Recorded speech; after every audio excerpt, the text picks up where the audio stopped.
Focus, silence. Silence. Kakipaka.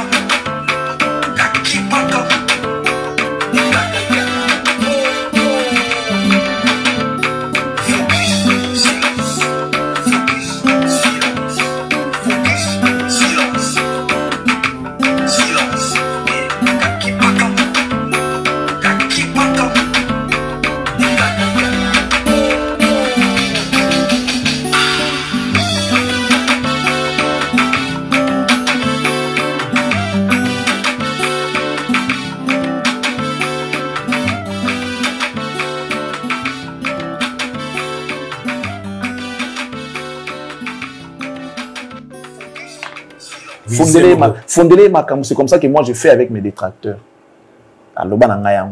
Et ce balade na danger pour nous loba makambutu na ba preuve nenga tinda na sala on a dit moi je peux pas le faire. Pourquoi je vais le faire? Vous comprenez? C'est le système, il y a musiciens. Donc on va fonctionner le système musicien moi tinda bango. Ba ko c'est ba makambo, ba sala raboyer pour nous luka ko rabaisser ba ko diminuer ba ko luka ba problème dans la société. Ça marche plus cette histoire, c'est révolu, tout le monde a essayé ba na yeke mutu anda sala makambo. Mon makambo a fondé makambo bango mutu ba yebi bazana mutu atinda bango basala yebi ke na confirmer makambo na loba ke yaza basala mutu moko boya pe saka bango bon je le confirme parce que le système là ça vient de là.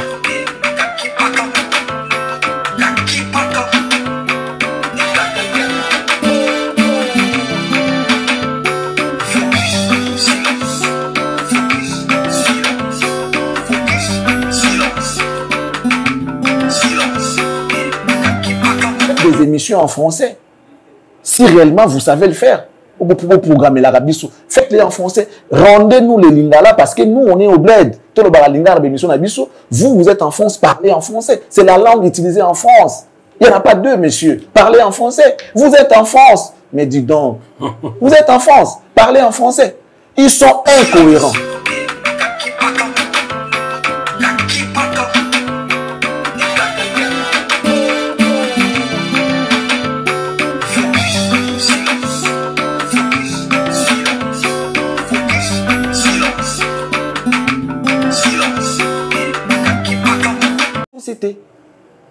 Et grève n'a bien parce que vous avez besoin changer parce que dans bled na temps normal je descends en France aujourd'hui totalement on a bien entre bangona na avant qu'est-ce que les gens vont dire non tout à la sérieux je descends en France à Paris maintenant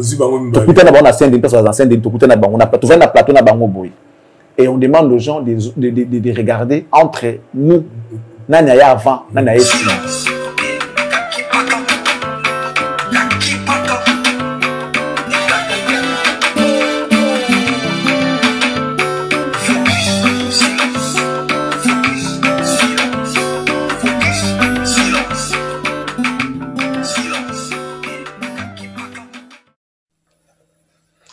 bozongi sela biso lingala po biso tozalaka na kine bino bato ya poto bozwa français. Actu de la haine, ça ce n'est pas un conseil mais plutôt un ordre. Salut les warriors, les vrais fans de Fally Ipupa, l'homme des arénas, la méga star planétaire. Salutations à tous les abonnés de Free TV Caprice de Jerison. Abonnez-vous sans hésitation s'il vous plaît. C'est gratuit. Et continuez toujours de liker, de partager et de commenter mes émissions après les avoir visionnées. Ça me fera énormément de bien. Merci à toi, toute grâce, Sainte Marie pleine de grâce, Warrior. Et je dis aussi un grand bonjour à toi, Philomène Owasale Gernard, Warrior. Sans oublier ma partenaire de tous les temps, Fifi la douceur de Bundes, chroniqueuse de Free TV Caprice en Allemagne. Et sans perdre de vie, la grande dame de Colmar, Julia Georges. Salutations à toi, ma sœur. Noëlla Margiela, grand prêtre mère. Rodo Rodrigue de Zurich, toujours sapé comme jamais. JP Makoma de Winterthur, un Moussingombe qui se respecte toujours meilleur. Un Big Samouraï, le grand samouraï de Zurich. Tokos, Gilenka Bambi de Zurich. Mannequin et warrior certifié. Adibio Adi Yando, Seriamoto, Nansua Wina Siloé, une femme pas comme les autres. Torkos, le président l'a dit Sita, Afrique Argo Vieille Koyate. Timothée Tang, très fort, Mbongo na Mbongo. Jean-Pierre Mbenga Yelanga, Warrior. Godric Kisoka, Warrior. Salon Fleury de Zurich. Coiffure homme, passage obligé. Alors, normalement, Bakani sait que Charlie Prince a pété. Pour bamoner la Mumbai na plateau na bango ya location. Il fallait s'attaquer à Bev. Bev Moutou a surnommé actif de la haine. Pe a imitaka elobelinaye lokola Moutoza na Nswengina. Et sachant que Bev a étudié le journalisme, a monné que Kokoso Izali a payé na Charlie. Or, Charlie Koutounde a salapé à tanga journalisme tongo. Kusakana ils sont petits pris au piège de Charlie. Bozongi c'est la biso lingala. Bozo français. Chose que ces deux margoulins ne pourront jamais accepter. Wana ezapo ki konifouati na bango esi là. Na français bakolbani sini. Messieurs, nous attendons vos prochaines émissions en français. Prouvez-nous que Charlie Prince s'est trompé. Montrez-nous de quoi vous êtes capable. Ce qui est vrai est que vous qui êtes de la diaspora française devez au moins nous balancer les émissions en français. Quand bien même que vous n'avez jamais étudié le journalisme. Ok? C'est la mer à boire. Faites des émissions en français. Si réellement vous savez le faire. Vous pouvez programmer l'Arabie. Faites-les en français. Rendez-nous les lingala parce que nous, on est au bled. Tout le lingala, vous êtes en France, parlez en français. C'est la langue utilisée en France. Il n'y en a pas deux, messieurs. Parlez en français. Vous êtes en France. Mais dis donc, vous êtes en France. Parlez en français. Ils sont incohérents, instables. Oh. Et, tu sais, par moment, on peut peut-être pas être très intelligent, mais âge et puis cette expérience qu'on appelle la sagesse, qui peut couvrir le manque d'intelligence. Oui. Et ça, je le sens côté mon ami qui c'est Alain, mais qui s'abrutit pour les petits qui est à son côté. Ok. Oui, il est aimé, il est jaloux, il est aigri, et il vient vexer ma camarade. Matin, midi, soir, kaka ba émission lokuta kusa Charlie na fali. Et tiki dino liaki, lelo ekwe na fali, lelo ekwe na Charlie Prince. Kaka po akomi korobe la fali, mes enfants. Vraiment, ce nom de l'actu de la haine vous ressemble. Na sepele nengi Charlie a recadré bino ki tokos. A fingi bino te. A talisi bino na baïbalandara bino. Combien de fois vous êtes des méchants, des menteurs, des haineux, des jaloux. Et en vérité, côté la plateau Nabino, par rapport à la plateau à Charlie, quel est le plateau qui reflète l'Europe? Allez de la haine. Puis ça nous réponse dans les commentaires. Na plateau Nabino, na plateau à Charlie Prince. Charlie a levé un comme très important. Kota la bino, kota la Charlie Prince. Moutario le baki voilà, Charlie Prince a na poto bionne vous a kin. Wa salité.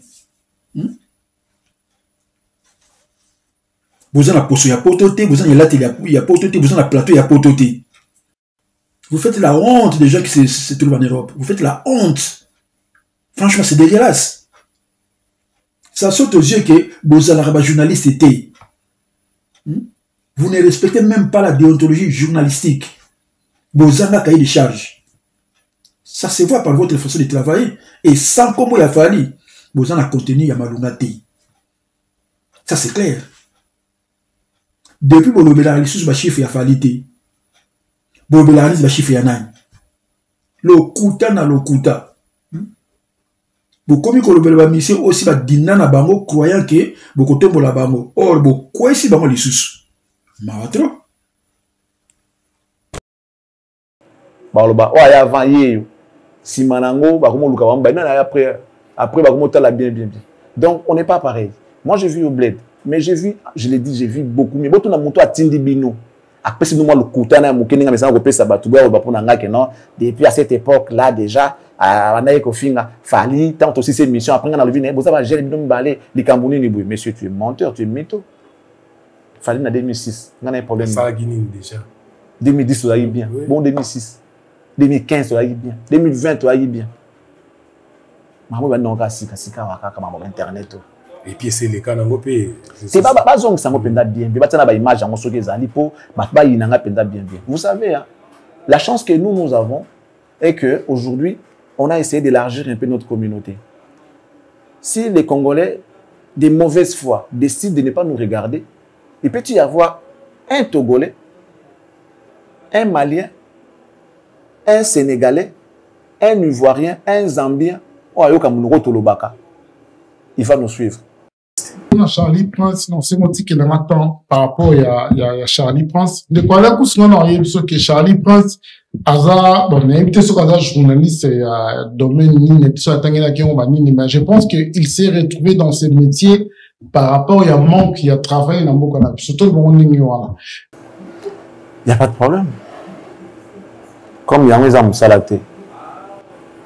Il y a un il n'y a pas pas de problème en tout cas. Les gens qui nous regardent peuvent nous dire Bango Nanga. Je ne sais pas. Mais moi je pense que ça c'est pas mon niveau en fait. C'est pas mon niveau. Je sais pas. Ba garçon est belé na poto. Oyo ba mi komi ça ba journaliste. Ba zo souffrir na complexe de supériorité par rapport ya ba journaliste ya kin. Ba na kin ba l'équipe on a vitesse ya makambo musika. Bo vai na poto mais aucun journaliste ya Saint-Denis a ça sur investigation. Et c'est que ba bev ba ya ba banda ko kota ndako na ndako basala sur investigation ya makambo o babimisa na obisto yeba lelo otudile ba précision lelo. Quand le petit ouvre sa bouche pour dire que Charlie a se retrouvé dans le journalisme par manque de boulot na Congo, jeune homme binomi ba ale ndenge vandi wana journaliste azate. Ce que vous faites là, c'est pas du journalisme, vous êtes des attaquants. Vous bêtez la repétolo. Vous bêtez la tôle que vous êtes des attaquants. Vous êtes là pour attaquer Fali Ipupa. Vous le barrez bien. Le col à espoir d'Abino et Zalaka, vous travaillez na Fali et Simbate parce que Fali a Jabino bien compétent. Avant que Sabino. Alain de la haine, souviens-toi. C'est pas Yonde Fali Atunaka, ceux qui ont reconnaître que Aza numéro 1 de la musique congolaise. Ils ont été. Réponse nous pesaka. Là, nous sommes en 2020 pour Fali Abeta Accord Arena ex-Bercy. Obanga Fali, frère, n'importe ma formation, ils est belé. Mais ça là est belé. Mais vous se retrouvez dans Saint-Denis pour exercer qui chronifoite. Allez postuler dans TF1, TV5 Zali, Canal Plus Zali. Si réellement vous avez un vrai journaliste comme le Charlie Prince. Pour vous jambongo, il faut vous finir Fali. Ceux qui ont fini mingi, moutou a tinda rabino, a baxibino 50 € par mois. Malgré ça, vous êtes mal habillé, mal coiffé. Vous sentez mauvais l'égard. Même bateau bata la rabino. Vous avez que vous avez jaloux. Boul nabino que Charlie a dû boulot na F victime. Vous bani ko sele ba kabala lokuta. Au cas ko discréditer. Comme nabino tout le monde a yebi yango. Et ça sur l'impact mon côté. Boul ka stratégie musus. Katazoba. Et je ne pense pas que vous allez mieux que Charlie du point de vue compétence à boulot. D'abord, vous n'êtes pas éloquent. na yo kutu yo soki ale soki kusaka na soki nini ngwana olobaka lokola mutata na ntsuengi na loba nango tonto bev. Vous n'êtes pas cohérent. Vous n'avez même pas l'aspect des hommes intelligents. Musicien ou atin darabino bisoni stoyi na bisoyi. Très bien. Mais j'aurais voulu que Charlie Prince abimse neka ndenge Valéria abimisaka ye. Po il a par une fois ici il y a contacté Valéria. Valéria a celle écoute émission. Bisoti toye biango. Tebi que c'est les messieurs. C'est Jean-Robert. Bosé là. Jour mbila France ko la bino ko la Saint-Denis wana. Beaucoup ta chômage zanga mbongo. To ali awo. Déjà moi je suis à Kin, je gagne bien ma vie. Et nandenga mabete, bandi wana balimbisanga, j'ai vu beaucoup mieux que bango. Nandenga Kin. Nandenga Foté. J'ai vu beaucoup mieux. Et puis moi en Europe, place ba vandaka, na cause na plateau jazz à sala raté, bango tout ba sala na même plateau, wana place na mona bango ba sala émission wana. Ah, ça plateau na bango té. Non. Bah c'est bon, parce que Michel Combe pour la confiance. Michel Combe, d'accord, je ne connais pas Michel Combe. C'est là on doit comprendre. Bah, les cicatrices déjà. Bon, Micro mi balé, bon, vous avez un plateau, bon, un plateau. Et moi, en Europe, dans un place sur ça, Moussala. Vous n'avez pas d'ambition, vous n'avez pas, je sais pas, n'habitez. Moyen, sauf que vous en avez moins, vous en avez place, vous devez vous louer, je sais pas, un appart ou bien un studio pour faire vos histoires. Si vous êtes vraiment un média sérieux, vous devez en avoir. Nous, on est au bled. Toi, on a bled, toi, dans la bled.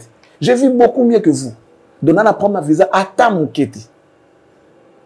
Avec le temps, on comprend combien de temps on peut faire pour ma visa.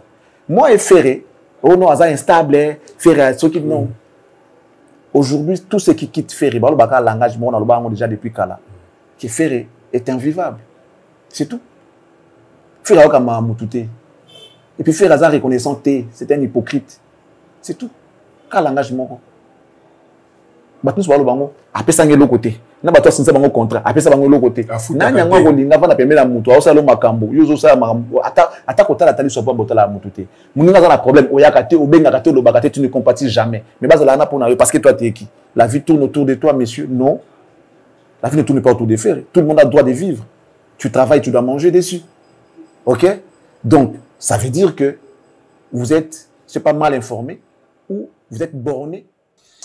Alors, émission Oyo, Bokende Kolandango na Cactus TV, et pas Charlie Prince. On a beaucoup de intégralité nango. Donc voilà. Alors, avion ceux qui est raté atterrissage et qu'on beta bateau na likolo jusqu'à ce que pilote a le deuxième, topé troisième tentative pour ameka ko atterrir avec succès. Mais, ceux qui par contre a raté décollage, aïe, bouébi suite. Maman na dégâts. Donc, à Kendeko Panza, toi Kendeko Panzana, c'est la mort. Tout comme artiste et musicien, a raté succès, a raté carrière. Ko Panzana ye, a Okomandoki.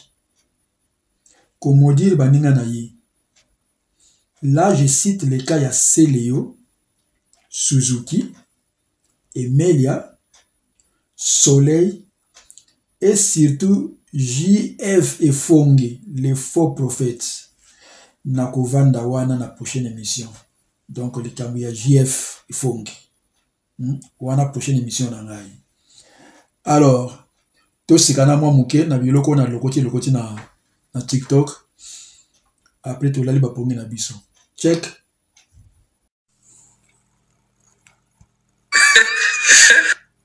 Si je dois prêcher sur les pièges musicaux, mais je dois écouter d'abord. Ces musiciens-là, des fois, ils se cachent derrière la mélodie. Tu sais, la mélodie est dansante comme ça. Et puis, à l'intérieur, là, ils mettent des pièges, des petits trucs sataniques. Là, ça. Quand tu entres dans la profondeur, que tu commences maintenant à dénicher les petits pièges. Et je l'ai dit même dernièrement, il y a une chanson là de mon fils, Fali. Tu vois, il chante une chanson là. Le titre, c'est 100. Il dit, ils ne pourront jamais le faire comme moi, sans gêne. Sanguebe. Moi j'écoutais comme ça, je dis Sanguebe. Moi je connais Fally. Fally c'est pas quelqu'un qui chante des choses au hasard comme ça. Non, quand il chante comme ça, c'est qu'il y a quelque chose. Ngebe. Moi, je dois faire des recherches. J'entre dans la Bible, je fouille, il n'y a pas Ngebe. Je dis non, il ne peut pas cacher Google. Et puis je vais sur Google, Ngebe. Il y a des messages qui sortent là-bas, on dit non, Ngebe tiroir. Je dis, ah, Fally, il va utiliser Ngebe comme tiroir, ouvrir le tiroir pour prendre quoi. Et puis je cherche, et puis c'est là je tombe dans une langue là, un peu lointaine comme ça. Ngebe signifie préservatif. J'ai dit ça. Ça, c'est Fally. Mais entre nous, qu'il Fally chante préservatif dans ses chansons, ça va étonner qui? Lui, c'est un gars qui chante l'amour tout le temps. Et s'il y a préservatif, ça n'étonne personne. Mais c'est quand j'ai réfléchi, maintenant, je me dis, mais attention, Fally n'est pas le seul gars à avoir chanté Ngebe dans ses chansons. On connaît un autre, là, écoute, c'est pas quand même pas écrit, il pousse à me dire, oh! Ngebe.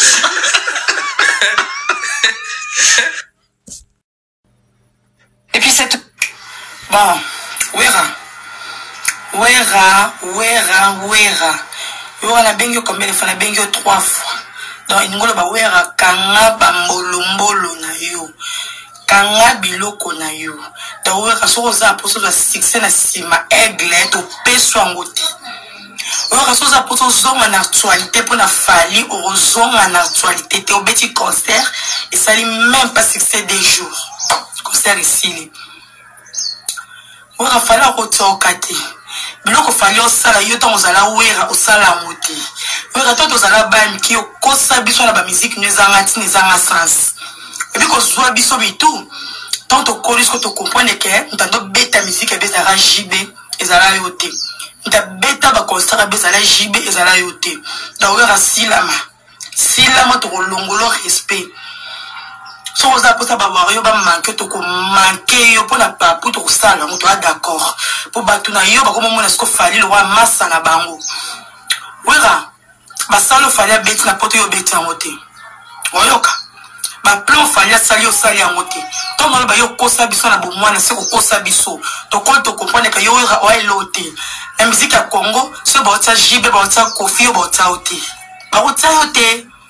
Donc pekisa batuna yo. So pexi bonte biso to ya. So pexi bonte biso ba Wario to koya. Et fait que bino ba la process ko to tem sa mandoki to tem sa mandoki. Faut ba luka guerre, bo luka mindoki bo bunde la guerre. Pour biso to tem sa biso ko ba char de combat bo ko kango te bo koya. Pour la mo ko bo comme na posa ba Wario ba ya. Bo comme na posa biso ba Wario to ya to roya. To roya. To repo na papu to roya. Pour Fally sala Wario sala moti. Yo ko sala moti. Tika kolela batu mangungu ba jemo mtu na sema kolikolo. Tolinga mote mketo tika espace te. Okota te. Sepe na yom to tinda batu na yo sa posa oso ma succès pour la Fally okosi. Wera do sila okosi wa elote. Eza tanga kalozala relorote. Te bozara musicien ba fazer c'est tout. Te bozara Wera musicien ba fazer. Ta part ba fazer. Un grand messier, banda royoka ote, banda yoka JB, Kofi, c'est tout. Donc, misilama pour na aigle, misilama pour un niveau monté. Au santé.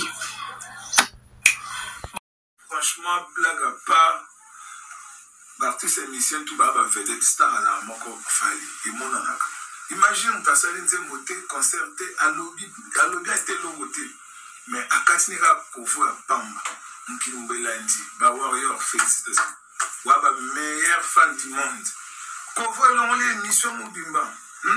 Cette émission qui met qu'on voit l'émission Mobimba. Ah, t'es aigle. Ngapé, salon. Focus, silence.